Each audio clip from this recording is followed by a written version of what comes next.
You earned more this year than last year.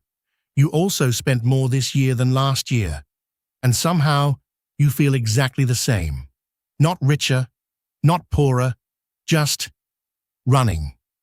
Here's the paradox nobody talks about. You're putting in more effort than any generation before you.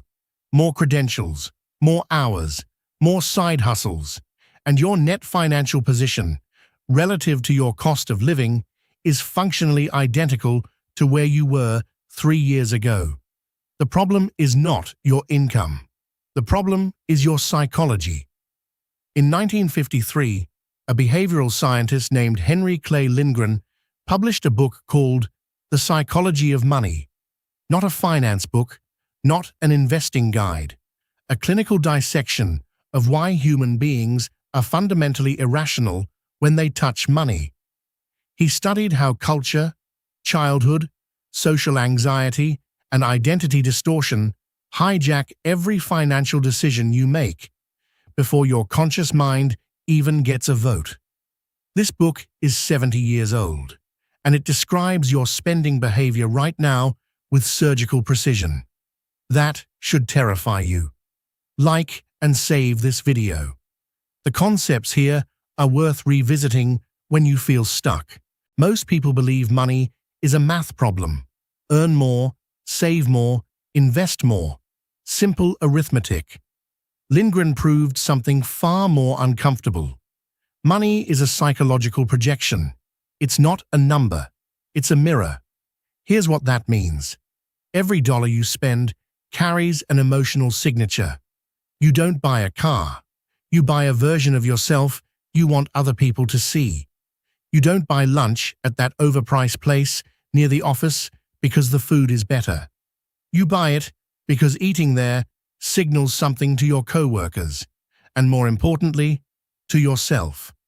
Lindgren called this symbolic spending, the process by which money stops being a tool and becomes a language you use to communicate status, security, belonging, and identity.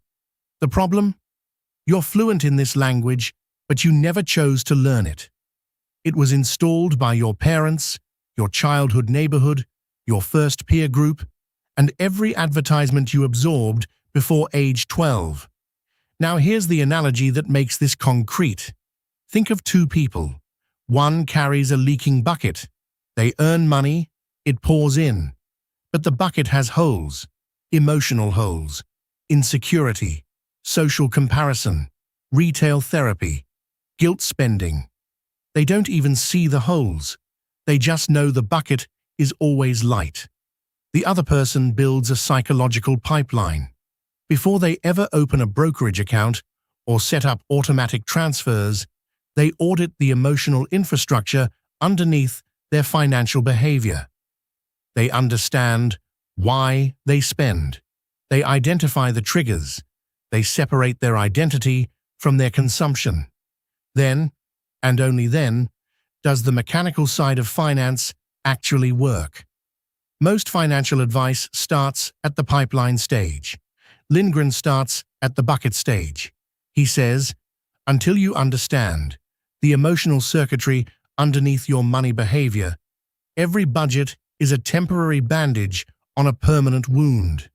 This is why two people with identical salaries end up in radically different financial positions within 10 years. It was never about the math. It was about which one of them understood the psychology first. Lindgren didn't just describe the problem. He mapped the architecture of how money psychology actually operates. And he identified a structural rule that governs almost every financial decision you make. He called it the relationship between money attitude and money behavior. These are two separate systems. And here's the critical insight. They almost never align. Your money attitude is what you believe about money. I'm frugal. I value experiences over things. I'm not materialistic. That's the story. Your money behavior is what your bank statement actually shows. And Lindgren's research demonstrated that in roughly 70% of cases, people's stated money attitudes directly contradict their observable money behavior. You say you value saving. You spent $347 on things you forgot about last month. You say you don't care about status. Your last 3 purchases were all brand-driven. The gap between attitude and behavior is where all your money disappears. Now here's the framework Lindgren used to categorize this.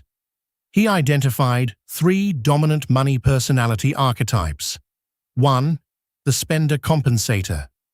This person uses money to fill psychological deficits, low self-worth, childhood deprivation, social anxiety. Every purchase is a form of emotional medication. They don't overspend because they're irresponsible. They overspend because spending is the fastest-acting antidepressant available without a prescription. 2. The hoarder anxious. This person saves compulsively, not from wisdom, but from fear. They associate spending with danger. They can't enjoy what they have because the act of using money triggers survival anxiety.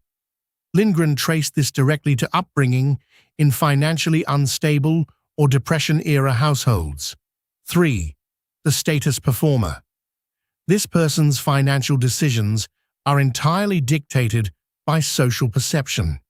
They don't ask, "Can I afford this?" They ask, "What will people think if I don't have this?" Their spending scales directly with their social exposure. More peers, more platforms, more spending. Here's the math that makes this lethal. Lindgren observed that the status performer's spending increases at roughly 1.2 to 1.5 times the rate of their income increase, meaning a 20% raise produces a 24% to 30% increase in lifestyle spending. You don't just fail to save the difference. You go backwards, relative to your own earning power. That multiplier is the silent killer, and it runs entirely on psychology, not math. So now you understand the framework. You see the archetypes. You recognize the multiplier. And here's exactly what's going to happen next. Nothing. Not because you're lazy, because of 3 invisible cognitive traps that will intercept this knowledge before it reaches your behavior. Trap 1. The scarcity mindset override. When you feel financially tight, and at 25 to 35, most of you feel perpetually tight, your brain enters survival mode. And survival mode doesn't do nuance. It doesn't do long-term strategy. It says, get through this month. And every framework you just learned gets filed under, I'll deal with that when I have more money. You won't. Because the pattern is the problem, not the amount. Trap 2. Noise cost. You consume more financial content than any generation in history. Podcasts, TikToks, Twitter threads, Reddit posts, and every new piece of advice slightly contradicts the last one. The cognitive cost of sorting signal from noise becomes so high that your brain defaults to doing whatever feels familiar. Familiar is the enemy. Familiar is the bucket with holes. Trap 3. The repetition trap. You've heard, spend less than you earn 1,000 times. Your brain now categorizes any money psychology insight as something I already know. But knowing and operating are completely different cognitive events. You know how a gym works. That's not why you're out of shape. You know how money psychology works now. That's not why you'll still overspend this weekend. Recognition is not transformation. Only operation is transformation. 4 actions. This week, no excuses, low cost, high diagnostic value. Step 1. The 30-day emotional audit. What to do? Download your last 30 days of bank and credit card transactions. Export them to a spreadsheet or use an app like Copilot or Monarch Money. Now add 1 column. Label it emotional state. For every transaction, write the feeling you were experiencing when you made that purchase. Bored, anxious, social pressure, celebration. Guilt. Be honest. Spend 45 minutes total on this exercise. Why it works. This is Lindgren's attitude behavior gap made visible. You will see patterns within the first 15 transactions that no budget app will ever show you. Step 2. The identity separation exercise. What to do? Open your Notes app. Set a 10-minute timer. Write 2 lists. List A. Things I own or buy that I genuinely use and value. List B. Things I own or buy because of how they make me appear. No judgment, pure classification. Do this once. Then read List B out loud to yourself. Why it works. This forces conscious confrontation with the status performer archetype. Reading it aloud activates a different cognitive circuit than just thinking about it. It breaks the automation. Step 3. The 72-hour purchase buffer. What to do? For any non-essential purchase over $40, implement a mandatory 72-hour wait. Add it to a wish list in your phone. Use the Reminders app or a note titled Waiting List. After 72 hours, revisit. Research shows approximately 60% of these items will no longer feel necessary. Why it works. This directly interrupts the spender-compensator loop. The emotional urgency of most purchases has a half-life of about 36 to 48 hours. The buffer outlasts the impulse. Step 4. The social spending quarantine. What to do? For the next 2 weekends, decline one social event that would cost you more than $75 in total. Dinner, drinks, cover charges, rideshare. Replace it with one free or sub-$15 alternative. Host a gathering at home instead. Track what you feel during and after. Note the difference between actual social enjoyment and financial performance anxiety. Why it works. This isolates the social exposure variable Lindgren identified. You will learn whether you are buying the experience or buying the appearance of having the experience. That distinction is worth thousands of dollars per year. Here is the one insight from Lindgren's work that changes everything if you actually let it land. Money does not change who you are. Money reveals who you are. Every financial pattern you carry is a psychological pattern wearing an economic disguise. Your debt is not a math failure. It is a behavioral artifact. Your savings rate is not a discipline metric. It is a psychological fingerprint. The number in your account is not the output of your career. It is the output of your identity architecture.